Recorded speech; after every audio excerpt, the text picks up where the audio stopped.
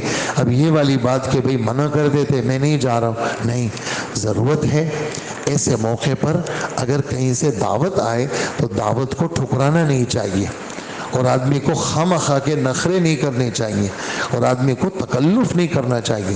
اور یہ والی بات حضرت موسیٰ علیہ السلام کے حرص پہ دلالت کی کر دی۔ یہ تو بیچارے پتے کھا کر کے یہاں تک پہنچے ہیں، اور کتنے دنوں تک انہوں نے پتے چابے اور کتنی تکلیف اٹھائی۔ ایسے موقع پر اگر کوئی کسی کو دعوت دے تو آدمی کو تکلف نہیں کرنا چاہیے۔ اور رسول اللہ صلی اللہ علیہ وسلم کی صفات میں سے ایک صفت اللہ نے بیان فرمائی ہے کہ وما انا من المتکلفین، میں تکلف والا نہیں ہوں، نخروں والا نہیں ہوں، میں بے تکلف ہوں۔ اور صحابہ کے بارے میں حضرت عبداللہ بن مسعود رضی اللہ عنہ فرماتے ہیں حضور کے صحابہ اقلھا تکلفا، صحابہ نخروں والے نہیں تھے، زمین پر بیٹھتے تھے، ننگے پاؤں چلتے تھے، جو کچھ مل جاتا تھا حضرات صحابہ کرام اس پر شکر گزار رہتے تھے۔ تو یہ والی بات کہ میرے والد صاحب آپ کو بلا رہے ہیں، تو حضرت موسیٰ علیہ السلام والد کے پاس پہنچے، سارا قصہ ان کو سنایا۔ انہوں نے کہا کہ کوئی پریشانی کی بات نہیں ہے، اللہ نے ظالم قوم سے آپ کو نجات دے دی۔ یہیں تک ہم نے آیتیں پڑھی تھی، یہیں تک ترجمہ ہوا۔ اللہ پاک ہم سب کو ہدایت عطا فرمائے۔